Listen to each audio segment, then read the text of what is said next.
पणस सारिबा पूर्व पणसर ये रेसिपीटा को निश्चय देखि नियंतु। तो आज हम बनेबा चिली पणस। आपण मन तो चिली पणस बहुत थर बनैथिबे बा खाइथिबे, किंतु आज मु केमती बिना प्याज रसुण रे गुरुवार स्पेशल बिना प्याज रसुण रे केमती नुआ स्टाइल रे बनैछि गोटे देखि नियंतु। आशा करछि बहुत भल लागिबो। नमस्कार, आपण समस्त को ओडिया बुझिलिस कुकिंग बहुत बहुत स्वागत। तबे चलन स्टार्ट करबा आज रेसिपी। तो सेति लागि फास्ट रेट देखंतु पणस एटी काटि नेछि, गोटे बड़ साइज रो पणस नेथिली। या को भल करी काटि नेछि, काटी पानी रे ऐड कर नेछि।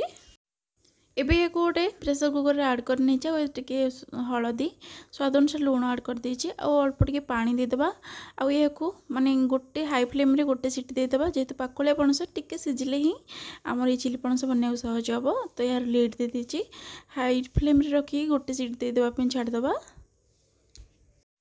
गोटे सीटी पर गैस रो फ्लेम को ऑफ कर नेथिली। तो ये या गोटे पात्र काढ़ी नहीं। ये देखो पणसटा ये पूरा सीझबनी, जस्ट टिके किंतु सीझब ये भाव में। तो ये या साइड कर रखा।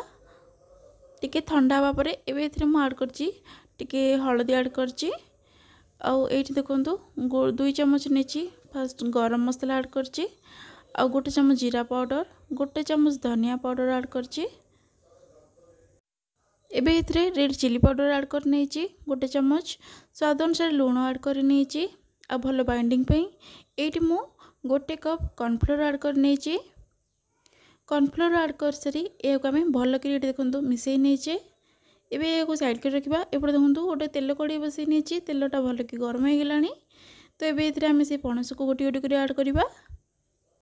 एबे तो पणस टिके पाकलिया हो गलानी, तेणुक पणसर तरकारी किंबा भजा कि पिठो अपेक्षा ये भाया चिली पणस बन कि खाइबे बहुत बढ़िया लगे।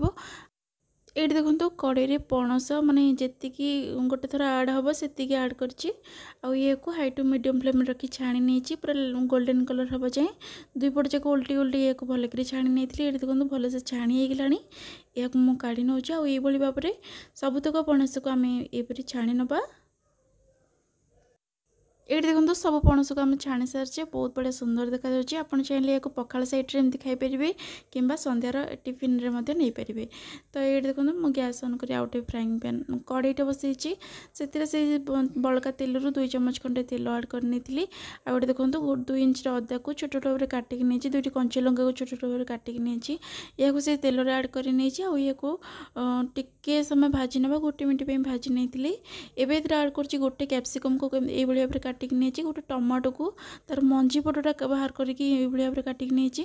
एवं स्वाद अनुसार लूण ऐड कर ये मु गोटे चम्मच करी पाउडर ऐड कर ऑप्शनल अच्छी, जेहेतु बिना प्याज रसुण बनाऊली टी टेस्ट लगे ऐड कर आम गोटे 2 मिनट मीडियम फ्लेम रे टिके समय भाजी नवा।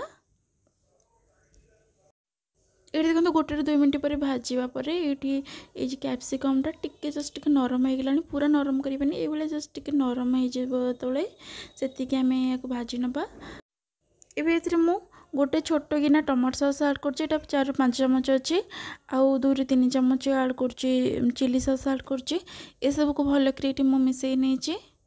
एबे याको गैस रो फ्लेम को आमे पूरा लो टू मीडियम रे ही रखिबा। गोटे 2 मिनट ये भाव में टिके समय भाजी नवा। सॉसटा ये कैप्सिकम टमाटो सहित भल कि भाजी हो। आपण पाखे टमाटो सॉस नथिले टमाटो को ग्राइंड कर नहीं पारे। तो ये गोटे 2 मिनट फुटिया छाड़ देते। तो ता भर ये 2 चम्मच कॉर्नफ्लोर नहीं, अल्प टिके पानी देकी ये गोटे भल कि फेंटी नहीं। एबे स्लरी को ये देखो 2 मिनट पर भल कि फुटीगलानी सॉसटा ये कैप्सिकम और टमाटो सहित। एबे आम से स्लरी को ऐड कर नवा। एबे सब जिन को मिसई सारे पर गैस रो फ्लेम को आम लो रे ही रखा, नहले आम स्लरी ऐड करचे जेहेतु ये सुखिला हो। एबे आम से जो छणा पणस गुड़ी को ऐड कर नवा। पणस को ऐड कर नहीं सांगे सांगे ये पूरा गैस रो फ्लेम को लो रे रखिकी भल कर मिसई नवा। भल कर ये भाव में 2-3 मिनट ये भाव में भाजी नवा।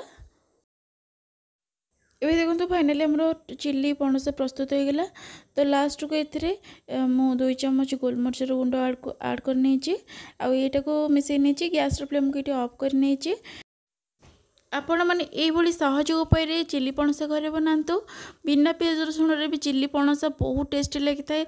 आपण मैंने ओषा बार दिन मानक हो कि गुरुवार हो ये पणस बन खातु। केमती लगे आज रेसिपीटा मत कमेंट निश्चय जनइबे। आशा करुँच बहुत भल लगी तेबे पुणी देखा आउ एक नुआ वीडियो से पर्यंत रोचे। धन्यवाद।